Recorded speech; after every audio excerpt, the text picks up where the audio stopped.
सोने का मुकुट स्टोरी।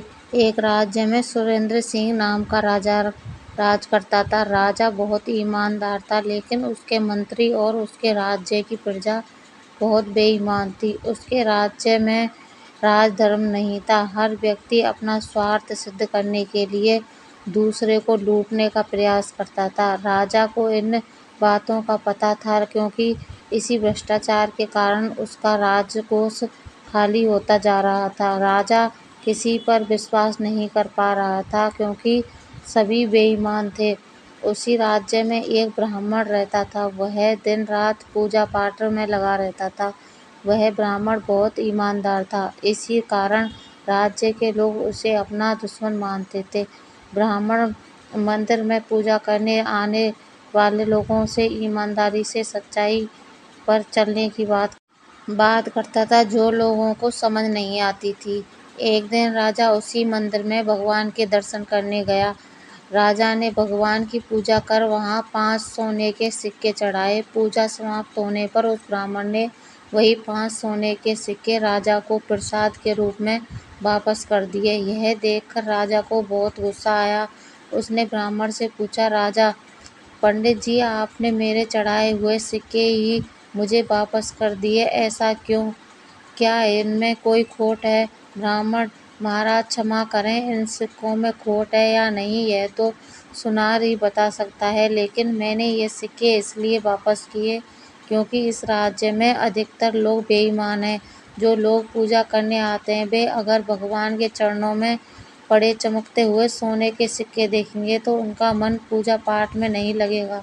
वे इन सिक्कों को चुरा कर ले जाएंगे, बाद में इनका उपयोग गलत कार्यों में करेंगे। राजा, लेकिन आपने मुझे ये वापस क्यों दिए?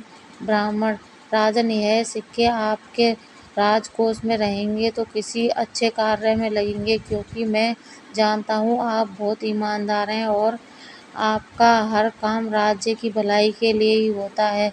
राजा को ब्राह्मण की बात बहुत पसंद आई।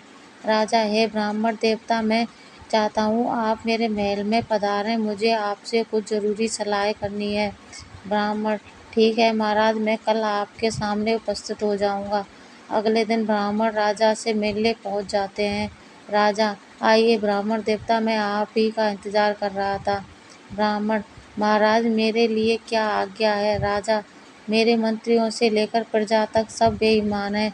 मुझे अपने राज्य को बचाने के लिए क्या करना चाहिए? ब्राह्मण, आपको उन्हें दंड देना चाहिए। राजा, लेकिन कैसे? मुझे उनके बारे में कुछ भी पता नहीं लग पाता, लेकिन मेरा राजकोष खाली होता जा रहा है। ब्राह्मण, महाराज यदि एक व्यक्ति को दंड दिया जाए तो 100 सुधर जाएंगे। मैं आपको एक उपाय बताता हूँ। आपका जो मुकुट है यह सोने का है, कई हीरे भी जड़े हुए हैं। आप अपने मंत्री से कहिए कि आप एक नया सुंदर मुकुट बनवाना चाहते हैं जिसमें इतने ही हीरे जड़े हों, लेकिन मुकुट शुद्ध सोने का होना चाहिए। राजा, लेकिन उससे क्या होगा? ब्राह्मण, जब मुकुट बनकर आ जाए तब आप मुझे बुलवा लेना, बाकी आप मुझ पर छोड़ दीजिए। राजा तुरंत अपने मंत्री को बुलाकर मुकुट बनवाने के लिए कहता है।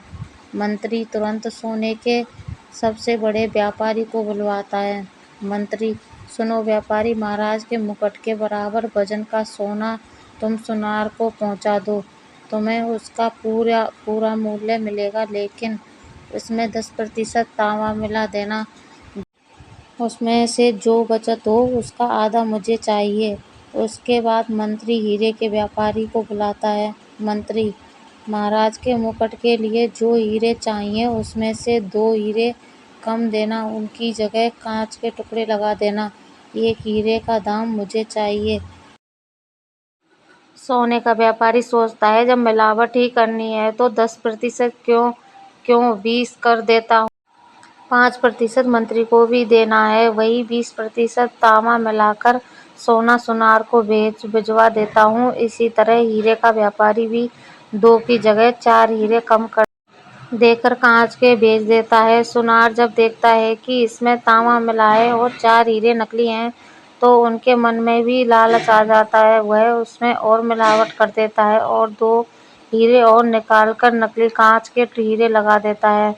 उसके बाद वह उस सोने और हीरे को अपने कारीगर को बनाने के लिए दे देता है। कारीगर देखता है इसमें तो केवल 40% सोना है, बाकी तो तांबा है। वह उस सोने को अपने पास रख लेता है और सोने की जगह तांबे का मुकुट बनाकर उस पर सोने का पानी चढ़ा देता है। साथ ही सारे हीरे निकाल कर कांच के नकली हीरे लगा देता है। तय समय पर महाराज के सामने मुकुट पहुंच जाता है। मुकुट बहुत सुंदर बना था। राजा बहुत खुश होता है।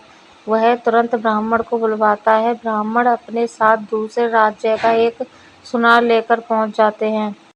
राजा: पंडित जी, मेरा मुकुट तैयार है, अब क्या करना है? ब्राह्मण: राजा, इस मुकुट बनाने की प्रक्रिया में जिस जिस ने भाग लिया है उन्हें बुलवाइए।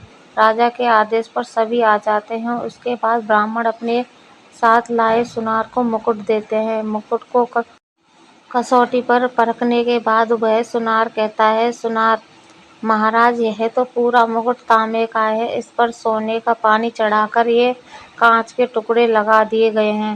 राजा को बहुत गुस्सा आता है। वे मंत्री से पूछते हैं: मंत्री, सोने के व्यापारी का नाम लेता है।